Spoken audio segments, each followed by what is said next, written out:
নবম শ্রেণীর ছাত্রছাত্রীরা, আজকের ক্লাসের জন্য তোমাদেরকে আবার স্বাগত। আজ আমি উপস্থিত হয়েছি তোমাদের সামনে প্রশ্নোত্তর পর্ব 9 প্রশ্নোত্তর পর্ব 9 নিয়ে আমি উপস্থিত হয়েছি। তো এই প্রশ্নোত্তর পর্ব 9-এর বিষয়বস্তু হলো নব নব সৃষ্টি প্রবন্ধ। সৈয়দ মুস্তফা আলী রচিত নব নব সৃষ্টি প্রবন্ধ। এই প্রবন্ধের অন্তর্গত 2-3টি প্রশ্ন নিয়ে আজকে আলোচনা করব। এর আগেও নব নব সৃষ্টি এই প্রবন্ধের 2-1টি প্রশ্ন আলোচনা করেছি। তো তোমাদেরই চাহিদার দিকে খেয়াল রেখে তোমাদের থেকে পাওয়া কয়েকটি প্রশ্ন নিয়ে, নতুন কয়েকটি প্রশ্ন নিয়ে আজকে আবার আলোচনা করছি। তো আজকে এই প্রশ্নোত্তর পর্ব 9 এর প্রথম প্রশ্ন হলো, রচনার ভাষা রচনার বিষয়বস্তুর উপর নির্ভর করে। রচনার ভাষা রচনার বিষয়বস্তুর উপর নির্ভর করে। মন্তব্যটির তাৎপর্য বুঝিয়ে দাও। রচনার ভাষা রচনার বিষয়বস্তুর উপর নির্ভর করে। মন্তব্যটির তাৎপর্য বুঝিয়ে দাও। তাহলে প্রথমে আমরা বললাম যে আজকের আলোচনা হবে নব নব সৃষ্টি প্রবন্ধ থেকে, সৈয়দ মুস্তফা আলী রচিত। এই প্রবন্ধে লেখক রচনার ভাষা কেমন হতে পারে এবং রচনার ভাষা কিসের উপরে নির্ভর করতে পারে সে বিষয়ে কিন্তু আমাদেরকে কিছু জানিয়েছে। বিশিষ্ট প্রাবন্ধিক সৈয়দ মুস্তফা আলী তার নব নব সৃষ্টি এই প্রবন্ধের মধ্যে আলোচনা প্রসঙ্গে জানিয়েছেন যে রচনার ভাষা রচনার বিষয়বস্তুর উপর নির্ভর করে। যেমন ধরো, সাধু ভাষায় যদি কোনো রচনা হয় তার গাম্ভীর্য একরকম, তাহলে সেখানে যে শব্দ প্রয়োগ করা হবে সেটা একরকম হতে পারে। আবার যখন কোনো আলাপ পরিচয়ের ঘটনা ঘটছে, আলাপী ভাষা যাকে বলা হয়, সেই ভাষা একরকম। রঙ্গরসিকতার বিষয় যেখানে আলোচনা হচ্ছে সেখানে তার ভাষা একরকম। গাম্ভীর্যপূর্ণ বিষয় নিয়ে যেখানে আলোচনা হচ্ছে সেখানকার ভাষা একরকম। অর্থাৎ ভাষা প্রয়োগ সেই রচনার বিষয়বস্তুটির ওপরেও কিন্তু নির্ভর করে। অর্থাৎ কোন বিষয় নিয়ে আমি আলোচনা করছি তার উপরেও কিন্তু আমার ভাষার প্রয়োগের ব্যাপারটা আসতে পারে। ভাষাটা কি? মানব মনের একটা বিমূর্ত চিন্তা। সেটাই আমরা লেখার আকারে যখন প্রকাশ করি, লিপির আকারে প্রকাশ করি, তখন সেটা রচনার ভাষা হয়ে যায়। মৌখিকভাবে যখন বলি তখন কথ্য ভাষা মৌখিক ভাষা হয়ে যায়। লিখিত ভাষা আর মৌখিক ভাষার মধ্যে কিন্তু এই তফাৎটা রয়েছে। আমি মুখে একরকম বলি, আবার লেখার সময়, গাম্ভীর্যপূর্ণ লেখার সময় একরকম। সেখানে ধ্বনিগত মিল থাকবে, অনুপ্রাস থাকতে পারে। যখন চটুল কোনো বিষয়ে লেখা হবে, সাহিত্য রচনা হবে, তার ভাষা একরকম হতে পারে। তাই দেখা যায় বিভিন্ন সাহিত্যিক বিভিন্ন বিষয় নিয়ে যখন তাদের রচনা করেন তখন তার ভাষা কিন্তু আলাদা হয়ে যায়। এবং লেখক সৈয়দ মুস্তফা আলী এই বিষয়ে আমাদের যথার্থই এখানে বলেছেন। রবীন্দ্রনাথের ভাষা আমরা জানি, কিন্তু সেই রবীন্দ্রনাথই আব্রু দিয়ে, ইজ্জত দিয়ে, ইমান দিয়ে এই শব্দগুলো ব্যবহার করেছেন তার রচনার ভাষায়, রচনা ক্ষেত্রে। অর্থাৎ তিনি মনে করেছেন যে এই ভাষাগুলো এই রচনার ক্ষেত্রে প্রযোজ্য হতে পারে। তো সেক্ষেত্রে তিনি কিন্তু এই ভাষাগুলো প্রয়োগ করেছেন, যেগুলো বাংলা ভাষা নয়, আরবি ফার্সি শব্দ। একটা সময় আমাদের দেশে ইসলাম শাসকগণ শাসন করেছেন, তাহলে প্রচুর আরবি ফার্সি শব্দ আমাদের বাংলা ভাষায় প্রবেশ করেছে। তো সেক্ষেত্রে ইজ্জত, ইমান এই শব্দগুলো আমাদের বাংলা শব্দ ভাণ্ডার প্রবেশ করেছে। তাই রবীন্দ্রনাথও কিন্তু স্বচ্ছন্দে তার রচনার সাযুজ্য রাখতে গিয়ে এই ভাষাগুলোই আব্রু দিয়ে, ইজ্জত দিয়ে, ইমান দিয়ে এই ভাষাগুলো ব্যবহার করেছেন। তো সেক্ষেত্রে তার কোনো অসুবিধা হয়নি। আবার একই কারণে নজরুল ইসলাম তার ক্ষেত্রেও দেখি তিনি ইনকিলাব, শহীদ এই শব্দগুলো ব্যবহার করেছেন।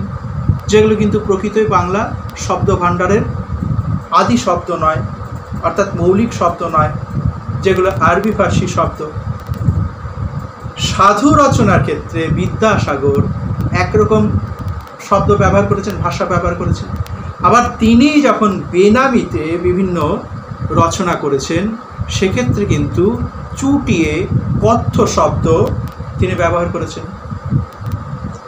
আলালের ঘরে দুলাল তার যে রচনা রীতি, অথবা হুতুম প্যাঁচার নকশা, টেকচাঁদ ঠাকুর অর্থাৎ প্যারীচাঁদ মিত্রের আলালের ঘরে দুলাল, অথবা হুতুম প্যাঁচার নকশা কার লেখা? কালীপ্রসন্ন সিংহ।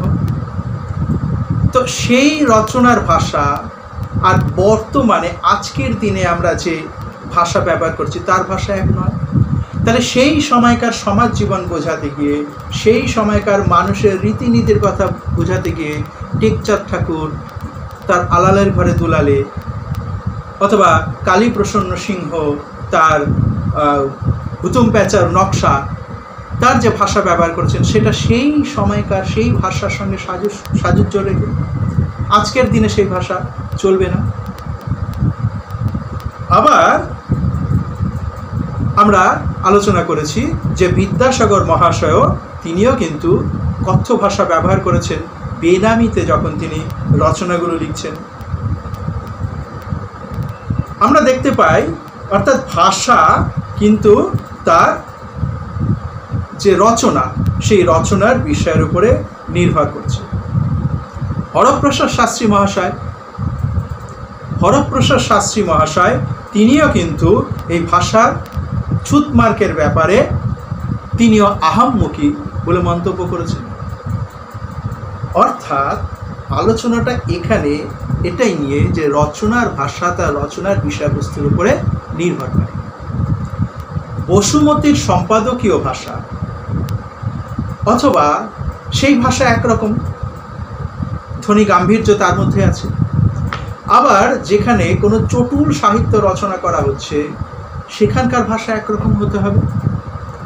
শঙ্কর দর্শন, লেখক বলছেন শঙ্কর দর্শনের ভাষা যেখানে তৎসময় ভাষা, সংস্কৃত সাহিত্য নিয়ে চর্চা হচ্ছে, দর্শন শাস্ত্র নিয়ে চর্চা হচ্ছে, গাম্ভীর্যপূর্ণ ভাষা, সেই ভাষা সাধারণ ভাষার মতো হতে পারে না, তাহলে তার গাম্ভীর্য আলাদা থাকবে। তাই চটুল ভাষা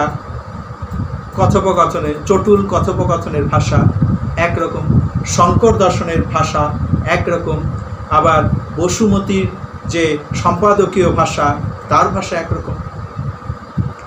রেস্তোরাঁর যে ভাষা সেই ভাষার সঙ্গে আমাদের সাধু ভাষা, যে ভাষায় আমরা কিছুদিন আগে পর্যন্ত সাহিত্য রচনা করা হয়েছে, সেই ভাষা কখনো এক হতে পারে না। তাহলে আমরা বুঝতে পারি কবি লেখক বলছেন বাঁকা চোখের ভাষা সেটা তো একরকম হতে পারে না, গাম্ভীর্যপূর্ণ ভাষা হতে পারে না, সেটা চটুল হতে হবে। তাহলে কিন্তু আমরা আলোচনা প্রসঙ্গে এটা আমি তোমাদের বোঝাতে পারলাম যে রচনার ভাষা রচনার বিষয়বস্তুর উপরে নির্ভর করে, যেটা বারবার আমাদের সৈয়দ মুস্তফা আলী তার নবনব সৃষ্টি প্রবন্ধে সেই কথাটা কিন্তু আলোচনা করছেন। তাই তিনি বলছেন যে রচনার ভাষা রচনার বিষয়বস্তুর উপরে নির্ভর করে। তাহলে বিষয়টা নিশ্চয়ই তোমরা বুঝতে পারলে যে ভাষা তার বিষয়ের উপরে নির্ভর করে। এবার চলো আমরা দ্বিতীয় প্রশ্নে চলে যাই। দ্বিতীয় প্রশ্নটা কি? দ্বিতীয় প্রশ্ন হচ্ছে আধুনিক বাংলা এবং ইংরেজি সাহিত্যের ভাষা তারা আত্মনির্ভরশীল নয়। বর্তমান যুগের ইংরেজি ও বাংলা আত্মনির্ভরশীল নয়। বর্তমান যুগের ইংরেজি ও বাংলা আত্মনির্ভরশীল নয়। উক্তিটির তাৎপর্য আলোচনা করা। দেখো, নবনব সৃষ্টি প্রবন্ধে লেখক সৈয়দ মুস্তফা আলী এই মন্তব্য করছেন যে বর্তমান যুগে বাংলা ভাষা এবং ইংরেজি ভাষা অর্থাৎ আধুনিক বাংলা এবং ইংরেজি ভাষা আত্মনির্ভরশীল নয়। কেন তিনি এই কথাটা বলছেন? তাহলে প্রথমেই আমাদের জানতে হবে যে ভাষার শব্দ ভাণ্ডার যত বেশি সমৃদ্ধ সেই ভাষা তত বেশি আত্মনির্ভরশীল। এই প্রসঙ্গে তিনি সংস্কৃত ভাষার কথা বলেছেন, হিব্রু, গ্রিক, এই পুরনো ভাষাগুলোর কথা বলেছেন। বিশেষ করে সংস্কৃত, তার যদি কোনো নতুন শব্দ তৈরি করতে হয় তাহলে তার নিজেরই যে ধাতু রূপ রয়েছে তার সঙ্গে প্রত্যয় যোগ করে বা বিভক্তি যোগ করে নতুন শব্দ গঠন করছে। সেক্ষেত্রে তার বিদেশি ভাষার উপরে বেশি নির্ভর করতে হয় না। কিন্তু লেখক বলছেন বর্তমান বাংলা ভাষা তো বটেই, ইংরেজি ভাষার ক্ষেত্রেও কিন্তু আত্মনির্ভরশীল ভাষা তারা নয়। কারণ কারণে অকারণে তারা কিন্তু নতুন শব্দ গঠন করার জন্য অন্য ভাষার অর্থাৎ অন্য বিদেশি ভাষার আশ্রয় তারা গ্রহণ করেছে। আমাদের বাংলা ভাষার ক্ষেত্রে তো বটেই, বাংলা ভাষা তো মোটেই, আধুনিক বাংলা ভাষা মোটেই আত্মনির্ভরশীল নয়। প্রাবন্ধিক এ বিষয়ে বিস্তারিত আলোচনা করেছে।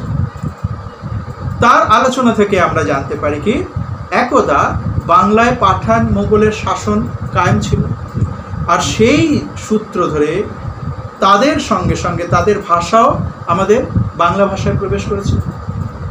এটা তো নিয়ম, যে দেশে যে শাসকগণ শাসন করে তাদের ভাষা, তারা যদি বিদেশি শাসক হয় তাদের ভাষা কালক্রমে কিন্তু সেই ভাষার মধ্যে প্রবেশ করে। যেমন আর্য ভাষা অর্থাৎ সংস্কৃত ভাষা থেকে আমাদের আজকের বাংলা যুগে বাংলা ভাষার প্রচুর ভাষা তৎসম শব্দ সংস্কৃত থেকে বেরিয়ে এসেছে। প্রধানত মৌলিক শব্দ সেগুলোকেই বলা হয় বাংলা ভাষার মৌলিক শব্দ। প্রয়োজনে অপ্রয়োজনে তাই আরবি ফার্সি শব্দ, যেহেতু ইসলামিক শাসন আমাদের দেশে ছিল, অর্থাৎ ওই যারা ভারতবর্ষীয় নয়, মধ্যযুগে বিশেষ করে যারা আরবি ফার্সি ভাষা আমাদের দেশে এসেছে শাসনের সূত্র ধরে, মোগল পাঠান এদের শাসনের সূত্র ধরে। যেমন আইন, আদালত, খাজনা, খারিজ, এই রচনাগুলো। শুধু তাই নয়, রবীন্দ্রনাথও তার রচনার মধ্যে আবরু, ইজ্জত, ইমান শব্দগুলো ব্যবহার করছেন। অবলীলায় ইনকিলাব, শহীদ, এই কথাগুলো নজরুল ইসলাম ব্যবহার করছেন। তাহলে বিদ্যাসাগর মহাশয় যখন ছদ্মনামে কিছু লিখছেন তখন তার মধ্যেও প্রচুর এই আরবি ফার্সি শব্দের ব্যবহার তিনি করেছেন। এরপরে আমাদের দেশে আসে কারা? ইংরেজ শাসন। তাহলে ইংরেজ শাসন প্রবর্তিত হবার সঙ্গে সঙ্গে পাশ্চাত্য শিক্ষা প্রবর্তনের সঙ্গে সঙ্গে প্রচুর ইংরেজি শব্দ আমাদের শব্দ ভাণ্ডারে আসে। আরবি, ফার্সি, ইংরেজি।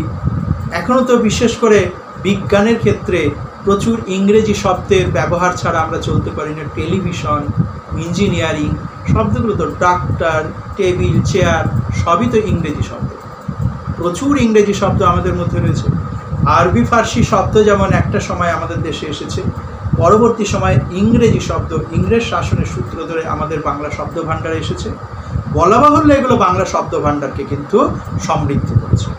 অর্থাৎ বাংলা শব্দ ভাণ্ডার তার প্রয়োজনে কখনো কখনো অপ্রয়োজনীয় প্রচুর বিদেশি শব্দ গ্রহণ করেছে। আমরা অনেক শব্দ সংস্কৃত ধাতুর সঙ্গে জুড়ে দিয়ে নতুন শব্দ গঠন করছি। প্রত্যয়, ধাতু প্রত্যয় অর্থাৎ কৃত প্রত্যয় জাত যে শব্দগুলো সংস্কৃত ধাতুর সঙ্গে যুক্ত করছে। বিদেশি উপসর্গ, প্রচুর শব্দ আমাদের শব্দের সঙ্গে যুক্ত হয়ে বিদেশি উপসর্গ যুক্ত হয়ে নতুন শব্দ গঠন করছে। অর্থাৎ এইভাবে প্রচুর বিদেশি শব্দ আমাদের শব্দ ভাণ্ডারে এসে গেছে। আমরা নিচ্ছি প্রয়োজনে অপ্রয়োজনে।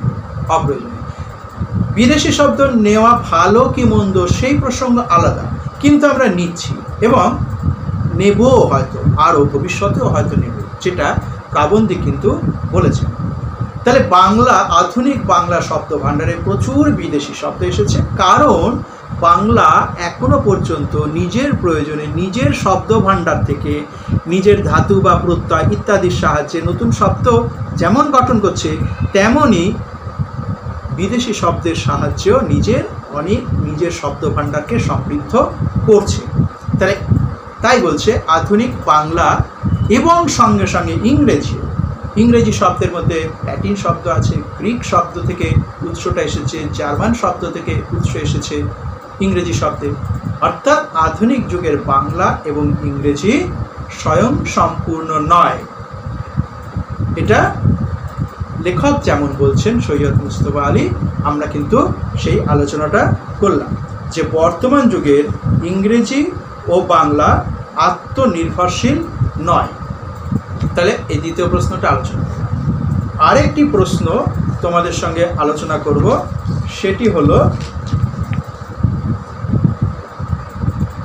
বাঙালির সর্বশ্রেষ্ঠ সাহিত্য সৃষ্টি তার পদাবলী কীর্তন।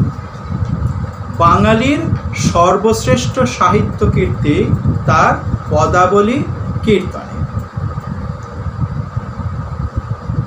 উদ্ধৃতাংশের মাধ্যমে লেখকের কোন মনোভাবের পরিচয় পাওয়া যায়? উদ্ধৃতাংশের মাধ্যমে লেখকের কোন মনোভাবের পরিচয় পাওয়া যায়, অথবা প্রাবন্ধিকের এমন মন্তব্যের তাৎপর্য বিশ্লেষণ করে এই প্রসঙ্গে উল্লিখিত বাঙালি জাতির চরিত্র বৈশিষ্ট্য আলোচনা করা। তাহলে বাঙালির সর্বশ্রেষ্ঠ সাহিত্য সৃষ্টি তার পদাবলী কীর্তন, এই উদ্ধৃতিটা দিয়ে প্রশ্নটা হতে পারে উদ্ধৃতাংশের মাধ্যমে লেখকের মনোভাব ব্যক্ত করো, অথবা উদ্ধৃতাংশের তাৎপর্য আলোচনা করো, অথবা এই উক্তিটির মধ্য দিয়ে বাঙালির চরিত্রের কোন দিকটি প্রকাশিত হয়েছে আলোচনা করো। তাহলে প্রথমেই আমরা কি জানি যে উদ্ধৃত অংশটি প্রাবন্ধিক সৈয়দ মুস্তফা আলী রচিত নবনব সৃষ্টি নামক প্রবন্ধ থেকে নেওয়া হয়েছে। আলোচ্য প্রবন্ধে লেখক কি বলতে চেয়েছেন? বলছেন বাংলা শব্দভাণ্ডার নানা বিদেশি শব্দে সমৃদ্ধশালী হয়েছে, সেটা আমরা জানি, আমি আলোচনাও করেছি। তবে শব্দ সংগ্রহে পরমুখাপেক্ষিতা থাকলেও সাহিত্য সৃষ্টিতে বাংলা সাহিত্য অবশ্যই মৌলিকতার স্বাক্ষর রেখেছে। সাহিত্য সৃষ্টির ক্ষেত্রে শব্দ নেওয়াটা এক, সাহিত্য তৈরি করাটা এক। শব্দ নিলেই তো সাহিত্য তৈরি হয় না, সাহিত্যের মধ্যে তো মনের জারক রস জড়িয়ে থাকে, সেখানে জারক রসে রঞ্জিত হয়ে তো সাহিত্য তৈরি হয়। ভাষা তো সবার মধ্যেই আছে, হাজার হাজার বইয়ের মধ্যে হাজার হাজার ভাষা লুকিয়ে আছে, তো সেই ভাষাগুলো দিয়েই তো সাহিত্য তৈরি করতে পারি না। সাহিত্য তৈরি করতে গেলে কি আমার মনের যে ভাব প্রবণতা, সেই ভাব প্রবণতা ওই ভাষার জারক রসে জারিত করে সাহিত্য রচনা করতে হয়। তাহলে ভাষা এক আর সাহিত্য তৈরি করাটা কিন্তু আরেক। ওই বাংলা সাহিত্যের মধ্যে আমাদের বৈশিষ্ট্য, বাঙালি জাতির বৈশিষ্ট্য রয়ে গেছে, বিশেষ করে পদাবলী সাহিত্য, যেটা আমাদের আলোচ্য বিষয়। তাই বলছেন সাহিত্য সৃষ্টিতে বাংলা সাহিত্য অবশ্যই মৌলিকতার দাবি রাখতে পারে। এই প্রসঙ্গে লেখকের মনে বাঙালির শ্রেষ্ঠ সাহিত্য সৃষ্টি হলো পদাবলী সাহিত্য, বিশেষ করে বৈষ্ণব পদাবলী সাহিত্য। লেখক কি বলছেন? এখানে মহাভারতের কৃষ্ণই বাঙালির আদরণীয় কানুতে পরিণত হয়েছে। আমরা যখন কৃষ্ণ কথাটা বলি বা কানু কথাটা বলি, তখন কিন্তু মনে হয় না যে কৃষ্ণ বা কানু এরা কেউই আদতে বাঙালি নয়, কিন্তু বাঙালির প্রাণের সামগ্রী, প্রাণধন হয়ে উঠেছে কিন্তু ওই কৃষ্ণ তথা কানু। আর শ্রী রাধিকা, শ্রীমতী রাধিকা, তিনি যেন আমাদের বাঙালি ঘরের বধূ, বাঙালি গৃহবধূ হয়ে রয়েছেন, বাঙালি নারীতে পরিণত হয়েছেন শ্রী রাধিকা। তার যে ভাব ব্যাকুলতা, সেটা তো আমাদের বাংলার নারীদের মধ্যেও দেখতে পাই, বিশেষ করে চণ্ডীদাসের রাধা, বৈষ্ণব পদাবলী চণ্ডীদাসের রাধা। রাধার কি হইল অন্তরে ব্যথা, বসিয়া বিরলে থাকো একলে, না শুনে কাহারও কথা। তো এই যে আবেগ প্রবণতা, এটা তো বাঙালি মেয়েদেরই আবেগ প্রবণতা, যা বৈষ্ণব সাহিত্যে আমরা লক্ষ্য করতে পারি। লেখকের মতে আরও বলছেন, ভাটিয়ালির নায়িকা, বাউলের ভক্ত, মুর্শিদিয়ার আশিক, পদাবলীর শ্রীরাধা, সবাই আসলে যেন একই জিনিস হয়ে গেছেন, একই মানুষে, একই নারী চরিত্রে পরিণত হয়েছেন। বাঙালি, তাই লেখক বলছেন, বাঙালি তার মন প্রাণ উজাড় করে দিয়েছে ভাব প্রবণতার প্রগাঢ়তায় যেন রঞ্জিত করে তুলেছে ওই পদাবলী সাহিত্য, যা খাঁটি বাঙালি সাহিত্য হয়ে উঠেছে। তাহলে এর মধ্য দিয়েই বাঙালি জাতির বৈশিষ্ট্য কিন্তু লেখক টুকরো কথায় আলোচনা করেছেন, যে এটা যেমন একটা ভাব প্রবণতা, পরকে আপন করার একটা প্রবণতা, রাধাকে আপন করেছে, কৃষ্ণকে আপন করেছে, পরকে আপন করার যেমন একটা প্রবণতা, আরও দু একটা বৈশিষ্ট্য এর মধ্যে রয়েছে। কি এই প্রবন্ধের মধ্যে? সত্য, শিব তথা সুন্দরের প্রতিষ্ঠার জন্য বিদ্রোহ, এই বিদ্রোহী মানসিকতাও কিন্তু বাঙালি জাতির মধ্যে রয়ে গেছে। তা রাজনীতি হোক, সামাজিক হোক, সকল ক্ষেত্রে যেখানেই অন্যায়, যেখানেই অত্যাচার, যেখানেই শোষণ পীড়ন, যেখানে অসুন্দর, সেখানেই সুন্দরকে প্রতিষ্ঠার জন্য, সত্যকে প্রতিষ্ঠার জন্য, অর্থাৎ সত্যম শিবম সুন্দরম এর প্রতিষ্ঠার জন্য বাঙালি জাতি কিন্তু প্রাণপণ দিয়ে বিদ্রোহ করেছে। যারা এই বিদ্রোহ দমন করার চেষ্টা করেছে তাদের বিরুদ্ধে বিদ্রোহ করেছে। আবার বিদ্রোহ যখন উচ্ছৃঙ্খলতায় পরিণত হয়েছে, সেই উচ্ছৃঙ্খলতাকে শৃঙ্খলায় পরিণত করবার জন্য আবার প্রতিবিপ্লব তৈরি হয়েছে।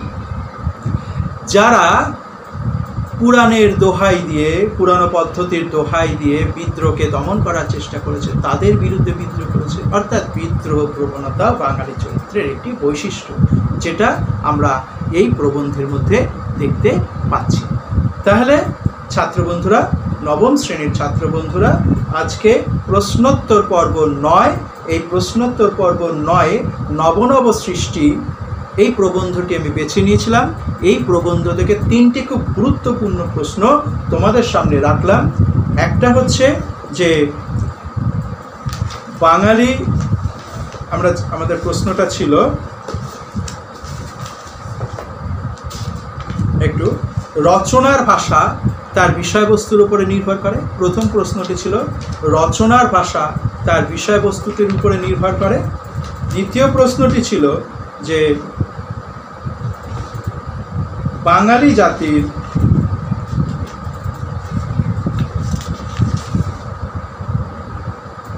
আধুনিক বাংলা ভাষাকে, আধুনিক বাংলা এবং ইংরেজি ভাষাকে আত্মনির্ভরশীল ভাষা বলা যায় কি না বা বলা যায় না, এটা আলোচনা করো। আর 3 নম্বর ছিল কি, যে বৈষ্ণব পদাবলী হচ্ছে খাঁটি বাংলা সাহিত্য, অর্থাৎ বাঙালির ভাব ভাবনা, বাঙালির শ্রেষ্ঠ সাহিত্য বৈষ্ণব পদাবলী। এই 3টি প্রশ্ন নিয়ে আজকে আলোচনা করলাম, নিশ্চয়ই তোমাদের উপকারে লাগবে। তাহলে প্রশ্নোত্তর পর্ব 9 আজ এখানেই শেষ হলো।